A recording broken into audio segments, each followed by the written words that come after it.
नमस्कार दोस्तों, एनएस ज्योतिष पे आपका फिर से स्वागत है। आज हम बात करेंगे मिथुन लग्न यानी कि जेमिनी एसेंडेंट का फरवरी 2025 आपके लिए कैसा रहेगा, ये हम लोग जानेंगे। अगर आपने मिथुन लग्न का जनवरी 2025 का मासिक फलादेश एवं उपाय नहीं देखा है तो ऊपर दिए हुए आई बटन पर क्लिक करें। देखिए, ये वाला जो भाव होता है ना, इस भाव को लग्न भाव कहते हैं। इस भाव पे अगर 3 नंबर लिखा हुआ है तो ये मिथुन लग्न वाले जातकों की पत्रिका है। आइए देखते हैं शुरुआती तौर पे कौन कौन से ग्रह आपके किस किस भाव में बैठे हुए हैं। तो मंगल आपके लग्न पे बैठे हुए, केतु आपके चौथे भाव में बैठे हुए हैं, सूर्य बुध आपके 8वें भाव में बैठे हुए हैं, शनि और चंद्रमा आपके 9वें भाव में बैठे हुए हैं, राहु और शुक्र आपके 10वें भाव में बैठे हुए हैं और गुरु आपके 12वें भाव में बैठे हुए हैं। देखिए, लग्न पे आपके मंगल जो विराजमान है ना, मंगल आपके लग्न पे वक्री है और वे वक्री 21 जनवरी से लेकर के 2 अप्रैल 2025 तक रहेंगे आपके लग्न पे। पहली चीज तो आपको क्रोध ज्यादा आएगा, आपको आपके क्रोध पे नियंत्रण रखना है, किसी भी किस्म के विवाद से बचना है। और मंगल जो है, मंगल आपके 6वें भाव के स्वामी है और आपके 11वें भाव के स्वामी है, जो कि लग्न पे विराजमान है और जैसा कि मैंने आपको भी बताया वक्री भी है। तो आपको मान सम्मान की प्राप्ति निश्चित तौर पर कराएंगे, धन से संपूर्ण करेंगे और आप पराक्रमी भी रहेंगे। वही मंगल आपके 6वें भाव के भी स्वामी है, जो कि लग्न में विराजमान है। तो देखिए, जो भी लोग मेडिकल फील्ड से संबंधित काम कर रहे हैं, जैसे कि डॉक्टर है, फार्मासिस्ट है, या मेडिकल स्टोर चला रहे हैं, या फिर बैंक रिकवरी सिक्योरिटी सप्लाई से संबंधित काम कर रहे हैं, उनके काम को लेकर के वे पॉजिटिव माइंडेड रहेंगे। पर यहाँ पे देखिए, मंगल जो आपके लग्न पे विराजमान है, बीच बीच में आपको नेगेटिव माइंडेड भी करेंगे। हेल्थ के प्रति आपका फोकस बढ़ाएंगे, आप हेल्थ को लेकर के चिंतन करेंगे, शत्रुओं को लेकर के आप चिंतन करेंगे। और दूसरे भाव में आपके कोई ग्रह नहीं है, पर यहाँ पे देखिए सूर्य की दृष्टि आपके दूसरे भाव में पड़ रही है और बुध की दृष्टि भी आपके दूसरे भाव में पड़ रही है और आपके दूसरे भाव के स्वामी आपके 9वें भाव में विराजमान है 1, 27 और 28 तारीख को। देखिए, दूसरा भाव जो होता है वो होता है आपके वाणी कुटुंब कोष का होता है। दूसरे भाव के स्वामी आपके 9वें भाव में 1, 27 और 28 तारीख को विराजमान है, तो आपके भाग्य से आपके धन की वृद्धि होगी। और जब चंद्रमा 10, 11 और 12 तारीख को आपके दूसरे भाव में विराजमान होंगे तो आपको पारिवारिक सुख अच्छा मिलेगा। जो भी लोग फैमिली बिजनेस में काम कर रहे हैं उनके लिए 10, 11 और 12 तारीख अच्छा रहने वाला है। तीसरे भाव में आपके कोई ग्रह नहीं है, पर यहाँ पे देखिए शनिदेव की दृष्टि आपके तीसरे भाव में पड़ रही है और आपके तीसरे भाव के स्वामी आपके 8वें भाव में विराजमान है। देखिए, तीसरा भाव जो होता है वो होता है आपके स्वयं के पराक्रम, धैर्य, छोटे भाई बहन, पड़ोसी, डेली के प्रवास का होता है। शनिदेव की दृष्टि आपके तीसरे भाव में पड़ रही है, तो आपके पराक्रम में आप कमी महसूस कर रहे होंगे 1 मई 2024 से। आपके छोटे भाई बहन हो गए, पड़ोसी हो गए, उनसे छोटे मोटे मनमुटाव हो रहे होंगे और आपके तीसरे भाव के स्वामी आपके 8वें भाव में भी विराजमान है 13 जनवरी से लेकर के 11 फरवरी तक। तो 13 जनवरी से 11 फरवरी तक पराक्रम में आप थोड़ी बहुत कमी महसूस करेंगे। और जब आपके तीसरे भाव के स्वामी आपके 9वें भाव में 12 फरवरी से विराजमान हो रहे हैं, तो 12 फरवरी से अगर कोई काम के लिए आपको भाग दौड़ करने मिल रहा है ना, तो भाग दौड़ कीजिए, उसमें आपका लक फैक्टर अच्छा साथ देने वाला है। और ये जो आपका 12 तारीख से समय हो रहा है ना, आपके काम में आपको सक्सेस भी अच्छा मिलेगा। चौथे भाव में आपके केतु विराजमान है, गुरुदेव की दृष्टि पड़ रही है और मंगल की दृष्टि भी आपके चौथे भाव में पड़ रही है और आपके चौथे भाव के स्वामी आपके 8वें भाव में विराजमान है। देखिए, चौथा भाव जो होता है वो होता है आपके सुख, माता, घर, वाहन का होता है। केतु आपके चौथे भाव में जो विराजमान है ना, और आपके चौथे भाव के स्वामी भी आपके 8वें भाव में विराजमान है। घर वाहन से संबंधित जो भी काम कर रहे हैं, जैसे कि ट्रांसपोर्ट हो गया, रियल एस्टेट हो गया, नई पुरानी गाड़ी खरीदना बेचना, car detailing, car accessories, property खरीदवाना बेचवाना, या कोई भी घर वाहन से संबंधित काम कर रहे हैं, काम में उनके बढ़ोतरी उनको देखने मिल रहा होगा। पर यहाँ पे ये जो आपको महीना में बता रहा हूं ना, जनवरी के महीना में शुरुआत के 11 दिन के लिए घर वाहन को लेकर के छोटी मोटी समस्याएं उत्पन्न होंगी। और मंगल की दृष्टि भी आपके चौथे भाव में पड़ रही है, तो माता को क्रोध भी ज्यादा आएगा, छोटे मोटे विवाद होने की संभावनाएं बन रही है, विवाद से बचें। 5वें भाव में आपके कोई ग्रह नहीं है और ना ही किसी ग्रह की दृष्टि पड़ रही है और आपके 5वें भाव के स्वामी आपके 10वें भाव में विराजमान है।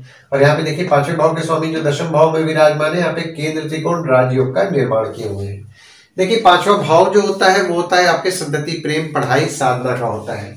5वें भाव के स्वामी आपके 10वें भाव में विराजमान है 28 जनवरी से। तो 28 जनवरी से जो भी लोग एजुकेशन फील्ड से संबंधित काम कर रहे हैं, जैसे कि कोचिंग इंस्टीट्यूट चला रहे हैं, ट्रेनिंग इंस्टीट्यूट चला रहे हैं, ट्यूशंस पढ़ा रहे हैं, या कोई भी एजुकेशन संबंधित काम कर रहे हैं, उनके काम में उनको बढ़ोतरी देखने मिला होगा और उनके काम में उनको यश की प्राप्ति भी होगी।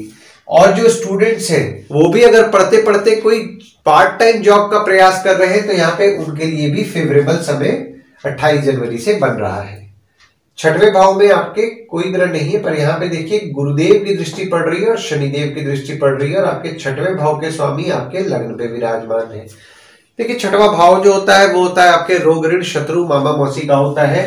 गुरुदेव और शनिदेव दोनों की दृष्टि आपके छठवें भाव में पड़ रही है तो आपके शत्रु या कॉम्पिटिटर कम ज्यादा हो रहे होंगे, यानी कि शत्रु या कॉम्पिटिटर को लेकर के मिला जुला फल मिल रहा होगा। अनवांटेड खर्चे से आपको बचना है, अनवांटेड खर्चे करेंगे, लोन लेना पड़ेगा तो थोड़ी बहुत दिक्कतें आ सकती है, इस चीज का आपको ध्यान देना है, लोन लेने से बचें।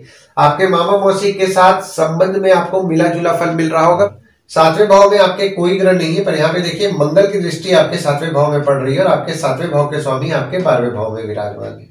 देखिए सातवां भाव जो होता है वो होता है आपके स्पाउस भागीदार का होता है। सातवें भाव में आपके मंगल की दृष्टि जो 21 जनवरी से पड़ रही है ना, यहाँ पे देखिए मंगल की दृष्टि 2 अप्रैल 2025 तक पड़ेगी। तो आपको गुस्सा तो आ ही रहा है 21 जनवरी से, आपके स्पाउस या भागीदार को भी गुस्सा आ रहा है। आपका फोकस आपकी माता के प्रति रह रहा है, पर माता के साथ भी विवाद होने की संभावनाएं बन रही है। तो यहाँ पे देखिए आपका विवाद आपकी माता और स्पाउस दोनों से होने की संभावनाएं बन रही है। भागीदारी में काम कर रहे हैं, भागीदार से विवाद होने की संभावनाएं बन रही है, विवाद से बचने का प्रयास करें। और आपके सातवें भाव के स्वामी आपके 12वें भाव में विराजमान है। 1 मई 2024 से और 14 मई 2025 तक आपके 12वें भाव में विराजमान रहेंगे। तो आपके स्पाउस या भागीदार को लेकर के कुछ ना कुछ आपके खर्चे बढ़ाए हुए हैं और आपकी स्पाउस खर्चीली भी रह रही है।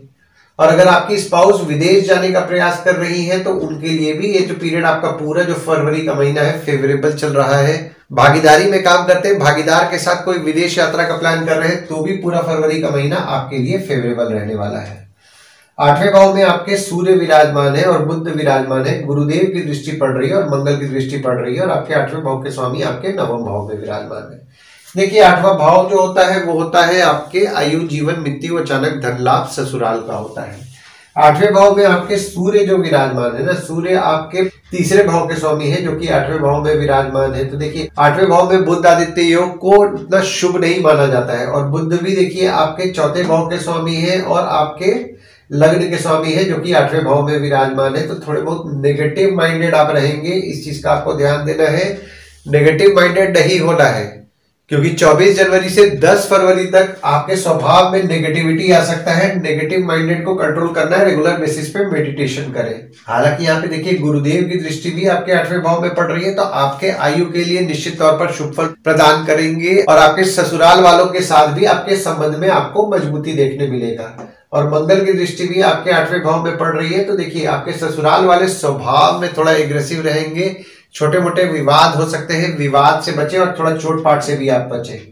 9वें भाव में आपके चंद्रमा विराजमान है और शनिदेव विराजमान है और शनि यहाँ अपने राशि में ही बैठे हुए हैं और बुध भी आपके 9वें भाव में 11 फरवरी से विराजमान होंगे और सूर्य 12 फरवरी से विराजमान होंगे। देखिए 9वां भाव जो होता है वो होता है आपके भाग्य धर्म जीजा साली साला छोटे भाई के स्पाउस का होता है। शनिदेव जो आपके 9वें भाव में विराजमान है आपके 8वें भाव के भी स्वामी है और 9वें भाव के भी स्वामी है जो कि 9वें भाव में विराजमान है। तो पहली चीज तो ये ससुराल वाले आपके लिए लकी रह रहे हैं 17 जनवरी 2023 से 29 मार्च 2025 तक। और शनिदेव आपके 9वें भाव के भी स्वामी है जैसा कि मैंने आपको बताया और 8वें भाव के भी स्वामी है। तो यहाँ पे आपका भाग्य आपका साथ देगा पर कभी कभी आपके भाग्य में आप कमी भी महसूस करेंगे। और बुध जो आपके 9वें भाव में विराजमान है, बुध आपके लग्न के स्वामी है और चौथे भाव के स्वामी है जो कि 9वें भाव में 11 फरवरी से लेकर के 26 फरवरी तक विराजमान रहेंगे।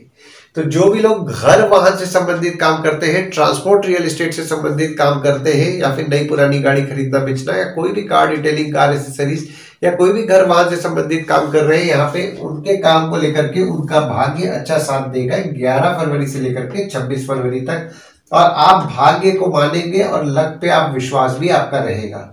वही सूर्य भी आपके 9वें भाव में जो विराजमान हो रहे हैं तीसरे भाव के स्वामी है जो कि 9वें भाव में विराजमान हो रहे हैं और 12 फरवरी से लेकर के 26 फरवरी तक आपके 9वें भाव में बुध आदित्य योग का भी निर्माण हो रहा है। तो बुध आदित्य योग जो आपके 9वें भाव में बना रहे हैं निश्चित तौर पर शुभ फल आपको प्राप्त कराएंगे।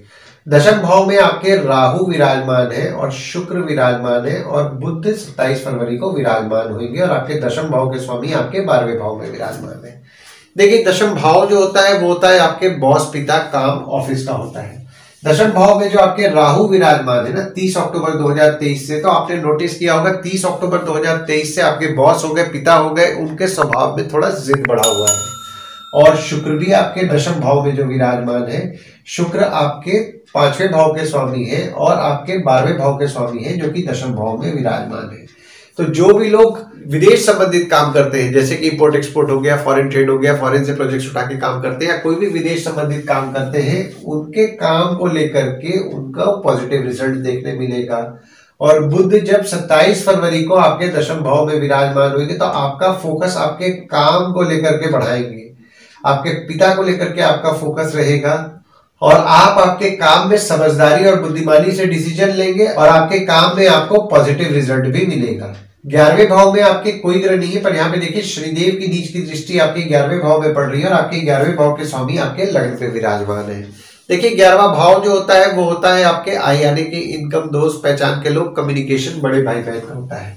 शनिदेव की नीच की दृष्टि आपके 11वें भाव में पड़ रही है, तो इनकम जैसा आप एक्सपेक्ट कर रहे हैं वैसा इनकम आपका नहीं हो पा रहा होगा 17 जनवरी 2023 से।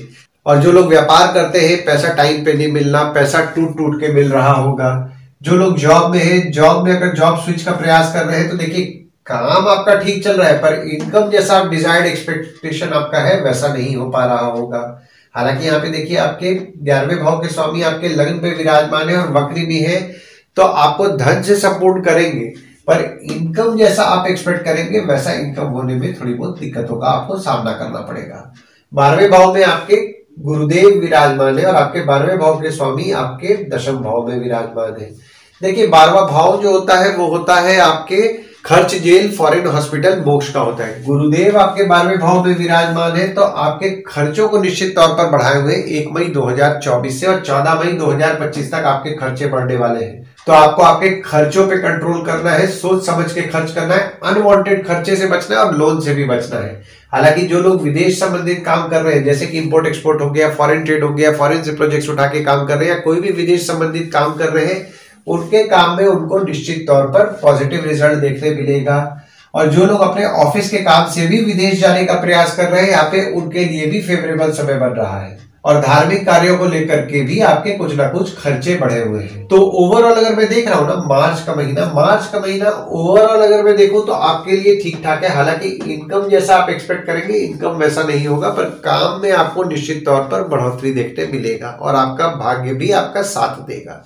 आइए गुड डेट्स और बैड डेट्स के बारे में बात कर लेते हैं। तो गुड डेट्स वो डेट्स हो जाते हैं जिस दिन अगर आप कोई नया काम शुरू करना चाह रहे हैं, कोई कंपनी में आपके एग्रीमेंट हो रहा है, कोई कंपनी में आपके ज्वाइनिंग हो रहा है, या फिर अगर आप कहीं बाहर जाने का प्लान कर रहे हैं, कोई भी अच्छा काम करना चाह रहे हैं, तो इस डेट्स को आप कंसिडर कर सकते हैं। तो डेट्स हो जाते हैं 1 से 3 तारीख, 8 से 12 तारीख, 18 तारीख, 19 तारीख, 23 तारीख, 24 तारीख, 27 तारीख और 28 तारीख। वही बैड डेट्स में अगर आप कहीं बाहर जाने का प्लान कर रहे हैं, कोई कंपनी में आपके एग्रीमेंट हो रहा है, कोई कंपनी में आपके ज्वाइनिंग हो रहा है, या फिर अगर आप कोई नया सामान खरीदना चाह रहे हैं, कोई भी अच्छा काम करना चाह रहे हैं, तो इस डेट्स को आप अवॉइड कीजिए। तो डेट्स हो जाते हैं 6 तारीख, 7 तारीख, 20 से 22 तारीख, 25 और 26 तारीख। इस डेट्स को आप कहीं लिख के रख लीजिए ताकि आपके ध्यान में रहे। और उपाय में आपको शनिदेव की पूजा नियम पूर्वक करना है, क्योंकि शनिदेव देखिए आपके नवम भाव में जो विराजमान है ना, पूजा आपके लिए फलदायी रहने वाली है। तो अगर आप शनिदेव की पूजा शनिवार के दिन कर रहे हैं, शनिदेव के मंदिर जा रहे हैं और शनिदेव को तेल चढ़ा रहे हैं, और तेल चढ़ाते समय ओम शं शनिश्चराय नमः का जाप कर रहे हैं, तो आपको निश्चित तौर पर अच्छा लाभ होने वाला है। और बुध आदित्य योग का भी देखिए आपके नवम भाव में विनिर्माण हो रहा है। तो अगर आप सूर्य को जल दे रहे हैं सुबह उठ करके, और जल देते समय ओम ह्रीम सूर्याय नमः का जाप कर रहे हैं, और विष्णु राम कृष्ण भगवान की आप उपासना कर रहे हैं, बुधवार के दिन विष्णु राम कृष्ण भगवान के अगर मंदिर जा रहे हैं, तो आपको अच्छा लाभ होगा। आशा करता हूं इस वीडियो में दी हुई जानकारी आपको पसंद आई होगी। अगर आप हमें YouTube पे देख रहे हो और ये वीडियो आपको पसंद आया हो, तो इस वीडियो को लाइक कीजिए, चैनल को सब्सक्राइब कीजिए, नोटिफिकेशन बेल जरूर दबाइए। और अगर आप हमें फेसबुक पेज पे देख रहे हैं, तो फेसबुक पेज को लाइक कीजिए और फॉलो कीजिए। धन्यवाद दोस्तों, कल फिर मिलेंगे एक नए वीडियो के साथ।